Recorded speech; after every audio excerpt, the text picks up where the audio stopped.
Hola hijos de Kepler, ¿listos para estallar completamente el cerebro? El otro día saltó la gran noticia, habían hackeado al mismísimo Bill Gates, el millonario, además a la OMS y el laboratorio chino de Wuhan, desvelando grandes secretos. El hashtag GatesHack se hizo viral rápidamente y la noticia corrió como la pólvora. Todo por fin parecía encajar. Gates da una charla hace 5 años alertando sobre un virus que se propaga por la respiración. La Fundación Gates dona dinero para hallar una vacuna. Gates hace un simulacro de contagio mundial en 2019. Y justo ahora, precisamente, se desvelan unos mails que apuntan a una trama conjunta con la OMS y el laboratorio científico de Wuhan. ¿Cómo puede ser? ¿Es todo parte de un gran complot? Lo investigamos aquí, en Datum Blog. Así que ponte cómodo, relaja tus músculos y articulaciones, abre tus poros por unos y poretes, porque hoy aquí te lo contamos. Ponte cómodo, Papi Santolaya te lo cuenta. Y por cierto, si estás interesado en más cuestiones sobre los fake news, la información en los tiempos del siglo XXI e internet, te recomiendo que te pases por un documental sobre los tiempos de la posverdad, dentro de una maravillosa plataforma online que se llama Humanity. Allí vas a encontrar muchísimos interesantes documentales. Es como un Netflix de los documentales. Así que pásate por ahí y lo descubres. Te lo dejo aquí abajo en la caja de descripción. Ahora sí que sí, ¡comenzamos!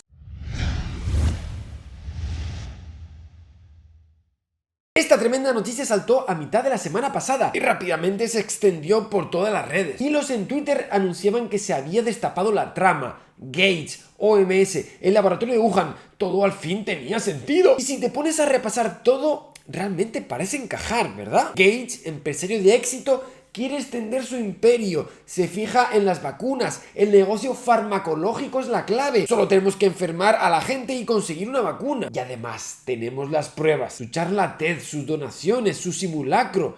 ¿Y ese raro mail? ¿Tiene sentido? Pues desde luego que no, para nada. Cuando uno lo piensa un poquito más y va más allá de la superficie, se da cuenta de que no tiene ningún sentido. La propia historia hace aguas por todas partes.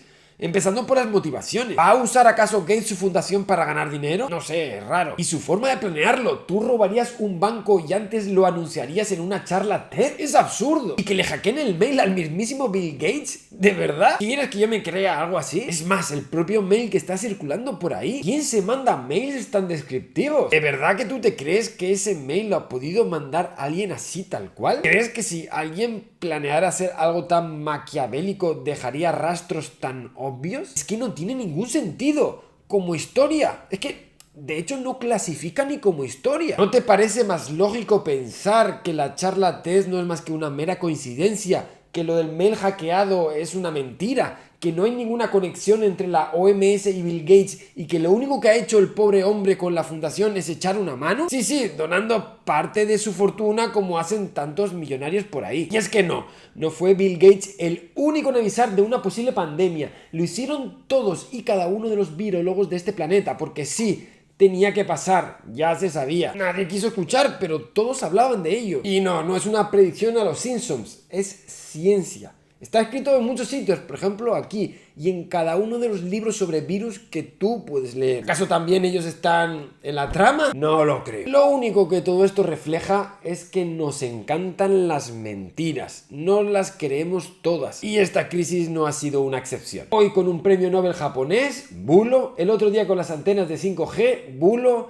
Y así con todos uno y otro más bulos. Y esto pasa y ha pasado todo el tiempo. Por ejemplo, ¿sabes lo del otro día de las escaleras que hice un vídeo? Pues no era más que un proyecto de un estudiante para crear un mito usando filmaciones falsas con actores. En el siglo XXI es súper fácil engañar a la gente, es súper fácil manipular, es súper fácil crear un bulo y mucho más fácil es todavía extenderlo. De hecho, ¿sabes la historia de la escalera? Pues aunque el vídeo iba acompañado de una explicación del bulo, la gente ha ignorado la explicación y solo se ha quedado con el bulo, porque nos encantan las mentiras. De hecho, es verdaderamente fascinante cómo funciona el ser humano. Y solo podemos preguntarnos, ¿por qué? Es decir, ¿por qué somos tan vulnerables? ¿Por qué es tan fácil engañarnos? ¿Por qué es tan fácil extender una mentira? El caso es que hay muchos aspectos en esta cuestión, psicológicos, perceptivos, Pero lo más sorprendente es que también hay algunos que están conectados con cuestiones lógicas, matemáticas y aspectos evolutivos. Y es precisamente lo que les voy a contar. Vamos con ello porque vas a flipar. El primer punto a considerar es que una característica muy importante de cómo funciona nuestro cerebro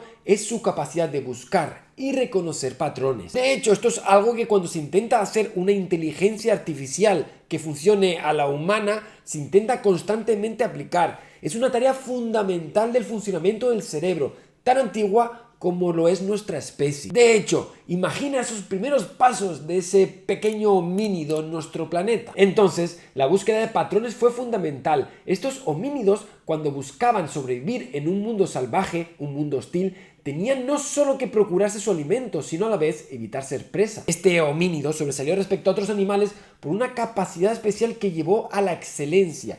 Y era esa precisamente, esa búsqueda de patrones para predecir. Encontrando patrones, podía imaginar qué vendría después según su experiencia, y así podía establecer una relación de causa y efecto, lo cual le permitía anticiparse. Y buscaba patrones en absolutamente todo, en el comportamiento de otros animales, en los ríos, en el viento, en la lluvia. Cualquier dato era una herramienta de supervivencia, y este animal destacó por esa capacidad de extraer información de esos datos, lo cual fue valiosísimo para continuar un día más, abrirse paso. Un interesante ejemplo de todo esto es lo que este homínido hacía con las estrellas. Buscó patrones en el cielo para intentar prever los ciclos de migración o de recolección, las estaciones. Así nacieron las primeras constelaciones. Claro, está estableciendo una relación de causa y efecto con las posiciones de las estrellas frente al comportamiento animal, y lo obtienes gracias al patrón que observas. Esto está justificado en última instancia porque las estrellas cambian en el cielo con las estaciones,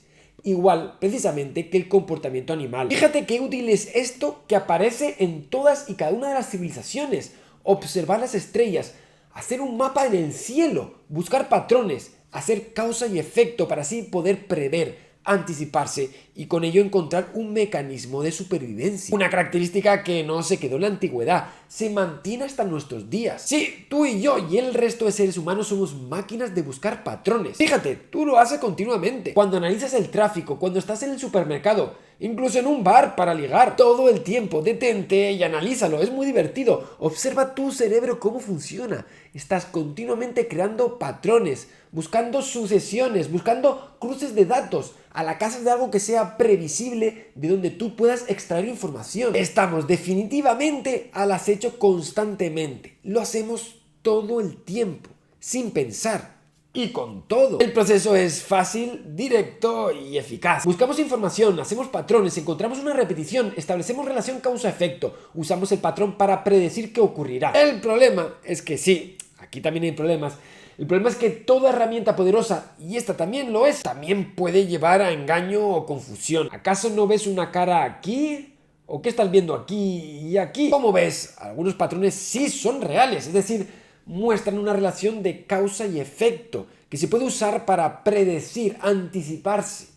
Y sin embargo, otros son simplemente coincidencia, una conexión causal, sin correlación, sin justificación. Es accidental. Son datos que se han alineado porque sí, pues casualmente. Esto da lugar a una famosa falacia, una muy vista en los días que corren. Por ejemplo, uno puede encontrar correlaciones que son razonables, las emisiones de dióxido de carbono de un país y su Producto Interior Bruto. Pero también encuentras coincidencias entre la tasa de divorcios en un estado y las ventas de margarina, el consumo de queso mozzarella y los doctorados en ingeniería civil, o la gente que se ahogó en una piscina y las películas de Nicolas Cage. ¿Casualidad? Sí, es casualidad. Una gran casualidad. A no ser que estés dispuesto a admitir que el hecho de que Nicolas Cage haga una película provoque ahogos en piscinas. Pero ¿no es demasiada casualidad que coincidan ambas cosas de forma tan precisa? ¿Qué probabilidad hay acaso de que esa coincidencia se dé a ese nivel? ¿Baja? ¿Alta? Pues ahí está parte del problema, que las probabilidades de que algo así se dé de forma accidental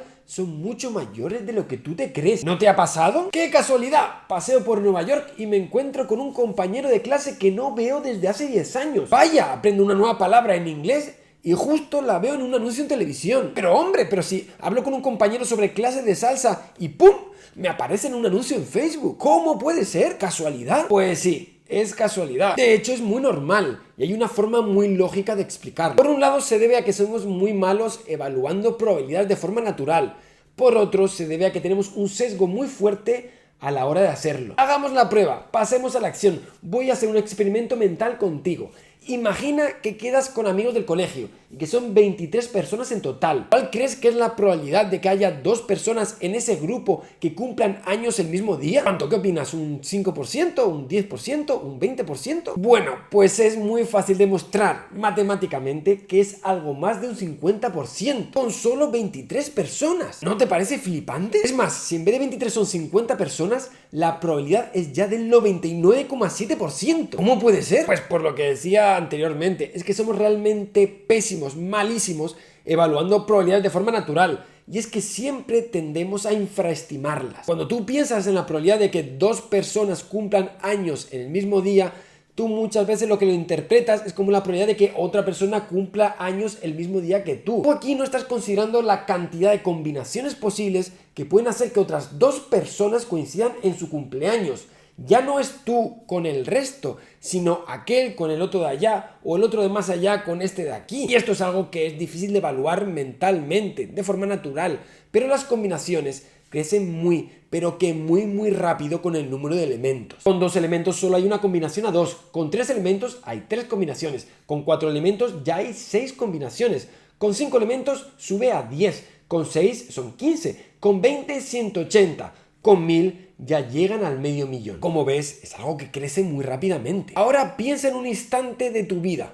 Una hora. ¿Cuántos elementos puede contener? ¿Cuántos elementos puede procesar tu cerebro en ese ahora? Y todos estos elementos de ese ahora, tu cerebro lo cruza constantemente con todos los elementos que haya sido capaz tu cerebro de almacenar a lo largo de toda tu vida, como recuerdos, experiencias, momentos del pasado. ¿Y cuántos ahora contiene un día, un mes, un año? Es en ese preciso contexto que la casualidad se hace necesaria. Simplemente ocurre. Ahí se entiende y se hace lógica la famosa cita de Aristóteles sobre lo improbable que se hace posible. Es solo cuestión de combinatoria. Así que somos máquinas de buscar coincidencias en un mundo abundante en coincidencias. Pero hay más. De nuevo, la forma en que funciona nuestro amigo de aquí, el cerebro. Y es que estamos sometidos a grandísimos sesgos. Primero, a la hora de captar información. Un instante está lleno de estímulos de todo tipo, imágenes, sonidos, sensaciones.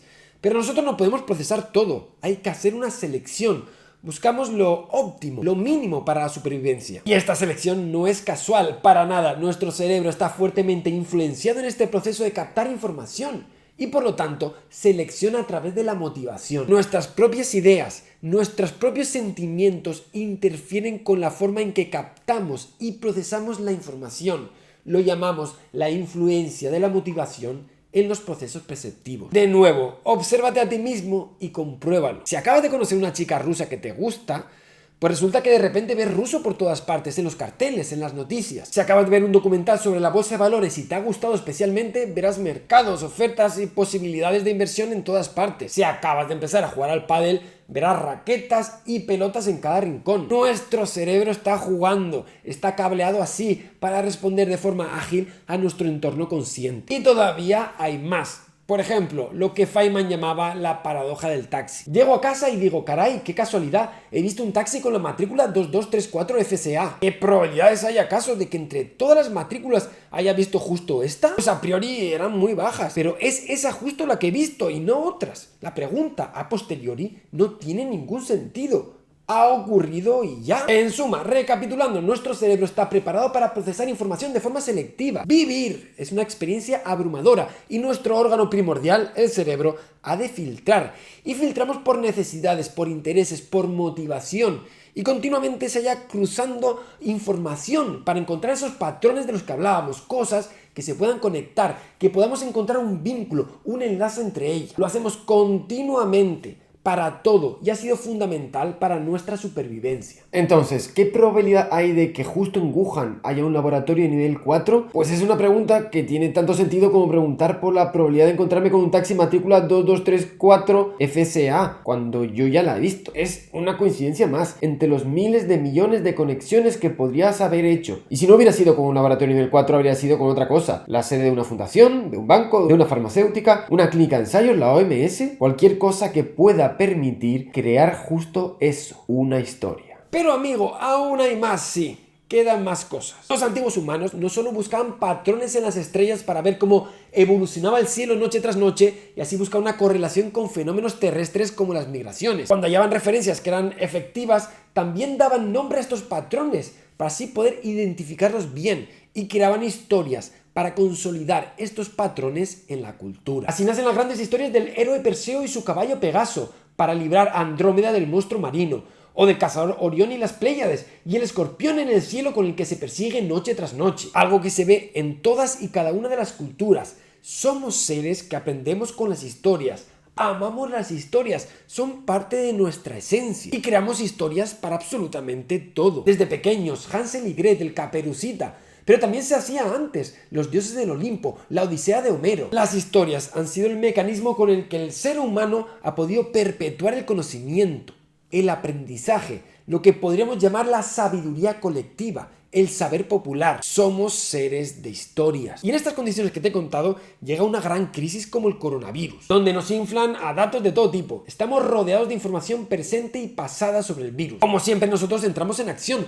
buscamos datos, información, la cruzamos, buscamos patrones y creamos una historia. ¿Pero cuál? Bueno, pues la ciencia tiene una propuesta, un procedimiento claro. Es como se hace en física, se hace en biología, se hace en química. Sin cerrar alternativas, lo lógico es quedarse con la hipótesis que mejor encaja con todos los datos. Pero esto no evita que haya muchas otras combinaciones posibles. Hipótesis alternativas fruto de la casualidad lógica que aparece, como hemos visto, entre miles de elementos que se pueden combinar, pero que tienen una ventaja frente a la hipótesis más lógica a la hora de asentarse en el colectivo. Con ella puedes crear una historia más emocional. Un malo a quien culpar, Bill Gates, siempre será mejor que un murciélago que ni siquiera sabemos cuál fue. Una conspiración mundial siempre forma mejor historia que una casualidad. Una trama internacional siempre capta más la atención que errores en la gestión de los países. Aunque no encaje muy bien, aunque sea forzado, tiene una historia detrás. Si no, fíjate cómo son los guiones de las películas. ¿Verías tú acaso una película de una enfermedad que crea un murciélago y que se extiende por el planeta sin que haya una trama detrás? ¡No! Pero no estamos viviendo una película, estamos viviendo la realidad. Así que, y esto es lo importante, todo esto no nos debería confundir. La hipótesis más lógica siempre debería prevalecer, la que tiene más sentido, la que mejor encaja con los datos. Así se hace en la ciencia.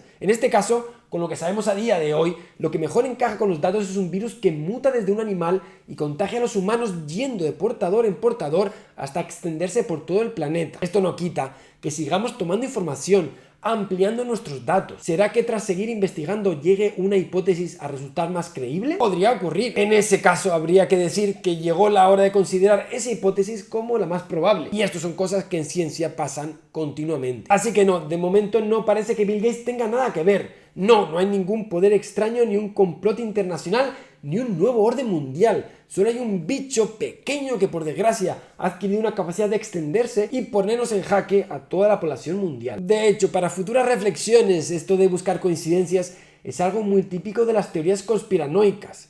Es significativo escuchar, por ejemplo, a JL de Mundo Desconocido, la cantidad de cruces absurdos que puede hacer por segundo. El número 33. La Organización Europea para la Investigación Nuclear, en el número 33. ¡Qué casualidad! Cogido el grado más alto de la masonería, según creo recordar el rito escocés, que siempre se ha vinculado a la Orden Illuminati. Llegan a ser incluso bastante cómicos. El alba, el amanecer, siempre son cosas como muy curiosas que, bueno... Bueno, tú sabes lo que representa la sonda que está llegando concretamente a Ceres, se llama Dawn, amanecer. La que está llegando a Plutón, New Horizon. Una forma de decir amanecer. Sí, amanecer, sí. Lucifer, portador de la luz. He podido mostrar esa extraña referencia a ese número, a ese 911, que en realidad es una espiral y la doble unidad, que la doble unidad aparece representada en las escuelas de la masonería con el famoso ajedrezado, que es la luz y la oscuridad.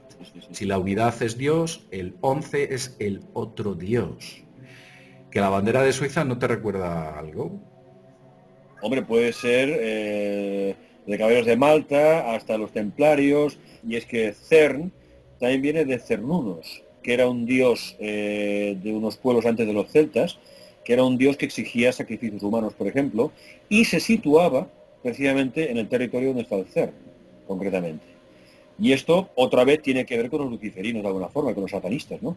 Que requieren pues sacrificios humanos. O sea que es que todo va casando, ¿no? El mismo, por ejemplo, cuando se descubrió el bosón de Higgs que tú comentabas, digamos, el código verbal de haberlo hallado era pentasigma. Esto se dijo dentro del CERN. En el momento que se halló, la palabra clave era pentasigma. En ese momento quedaba claro que habían encontrado el bosón de Higgs. Claro, pentasigma, estarás de acuerdo conmigo, que tiene muchas connotaciones muy curiosas, ¿no? También, desde penta, que son las cinco puntas de la estrella de las misas negras, pasando por sigma, que es el círculo que protege, digamos, de la misa negra esa estrella de 5 puntas.